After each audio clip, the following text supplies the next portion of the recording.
আসসালামু আলাইকুম। দেখছেন সোলিসের একটা ইনভার্টার এবং তার সাথে একটা জেনেক্সের 16 কিলোওয়াটের লিথিয়াম ব্যাটারি এবং মিন্সের 15 কিলোওয়াটের একটা ভোল্টেজ স্ট্যাবিলাইজার। সাধারণত আমরা ভোল্টেজ স্ট্যাবিলাইজারটা সোলিসের মেশিনের সাথে সব জায়গাতে ইউজ করি না, কিন্তু এই জায়গাটাতে ভোল্টেজের এতটাই সমস্যা যেটা আপনার যেখানে 220 ভোল্ট থাকার কথা সেখানে 150 160 এরকম ভোল্টেজ থাকে। তো লো ভোল্টেজটা এতটাই খারাপ জিনিস, লো ভোল্টেজ হলে আপনার ঘরের টিভি, ফ্রিজ, লাইট, ফ্যান সব নষ্ট হয়ে যাবে। যার জন্য আমরা সোলিসের এই মেশিনটার সাথে 15 কেবি একটা ভোল্টেজ স্টেবিলাইজার দিছি এবং এই মেশিনটা হচ্ছে 10 কেবিএ, অর্থাৎ 10,000 ওয়াটের সোলিসের একটা ইনভার্টার। যেহেতু ইনভার্টারটা 10,000 ওয়াটের, যার জন্য আমরা ভোল্টেজ স্টেবিলাইজারটা দিছি 15 কেবিএ। আর তার সাথে প্রয়োজনীয় যত অ্যাসেসরিজ আছে, বিশেষ করে প্রোটেকশানের জন্য সোলিসের এই মেশিনগুলোর একটা বিষয় হচ্ছে আপনাকে অবশ্যই সব ধরনের সার্কিট ব্রেকার, চেঞ্জ ওভার অর্থাৎ প্রোটেকশানের জন্য যত যা কিছু লাগে সবগুলো প্রপারলি আপনাকে ইনস্টল করতে হবে, নতুবা সোলিসের মেশিনগুলো অনেক হাই কনফিগারেশনের মেশিন প্রপারলি কাজ করবে না।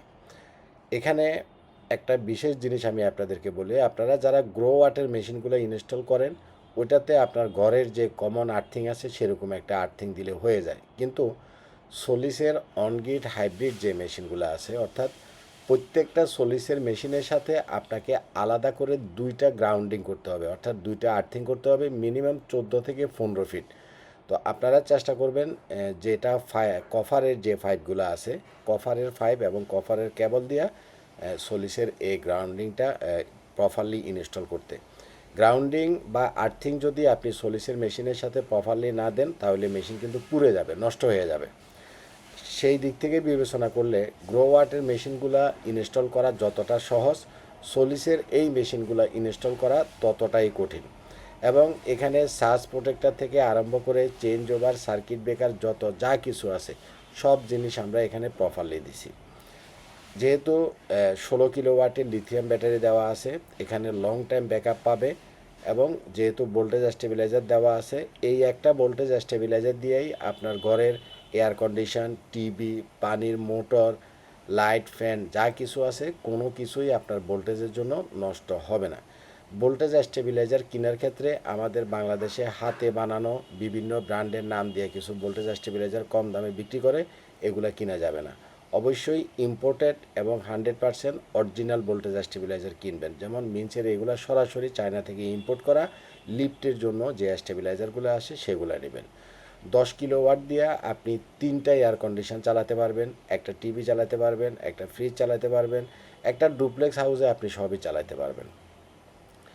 আচ্ছা, এখানে একটা জিনিস খেয়াল করেন, এখানে যে সোলার প্যানেলগুলো আছে এই প্যানেলগুলো আমাদের ক্লায়েন্ট নিজেই বসাইছেন, যার জন্য ওই সামনের যে সোলার প্যানেলটা বসাইছেন তার ছায়াটা পিছনের যে প্যানেলটা আছে সেটার ভিতরে পড়বে, কিছুটা পড়বে।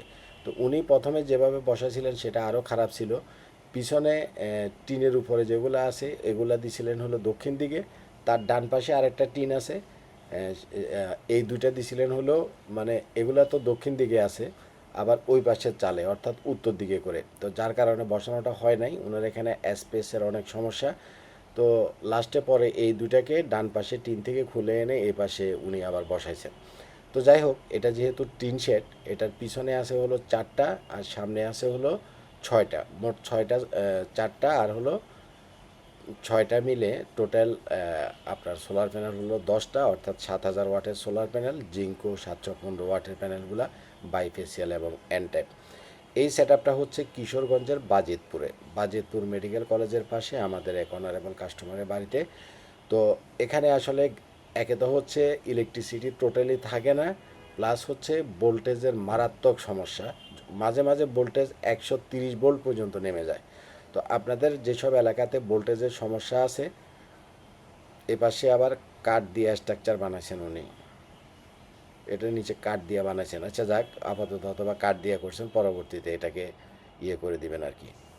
মানে আশ্চর্য বিষয়, আমি প্রথমবারের মতো কাঠ দিয়ে যাই হোক, চমৎকার স্ট্রাকচার, কাঠের স্ট্রাকচার আপনারা প্রথমবার দেখলেন। তো এটা দিয়ে উনি মোটামুটি 2-3টা এসি চালাইতে পারবে, 2টা র্যান্ডমলি চালাইতে পারবে। এবং আরেকটা বিষয় হচ্ছে রাত্রেবেলাতে এখানে ভোল্টেজ এতটাই ডাউন হয় যে মানে বারে বারে স্টেবিলাইজার সহ বন্ধ হয়ে যায়, মাত্র 130 ভোল্ট। তো তখন আমি ওনাকে বুদ্ধি দিলাম, যেহেতু আপনার ব্যাটারিটা 16 কিলোওয়াটের, আপনি বাড়ি লোড চালাবেন না, এয়ার কন্ডিশন, পানির মোটর, এই টাইপের বাড়ি লোডগুলো দিনে চালাবেন। রাত্রেবেলাতে যেহেতু ভোল্টেজ এরকম নামে যায়, তাহলে আপনাকে যেটা করতে হবে, আপনি কারেন্টের লাইনটা টোটালি অফ করে রাখবেন। কারেন্টের লাইন অফ করে রেখে শুধুমাত্র লাইট ফ্যান চালাবে, তাহলে দেখবেন যে সারা রাত আপনাকে ব্যাকআপ দিবে। তো যাই হোক, চমৎকার একটা আইডিয়া হলো। আমার ক্লায়েন্ট এখানে কাঠ দিয়া স্ট্রাকচার বানাইছে, এটা আমি এই পর্যন্ত দেখি নাই, আপনারা দেখছেন কিনা জানি না। তার মানে বোঝা গেল যে সোলারের স্ট্রাকচার কাঠ দিয়েও বানানো যায়।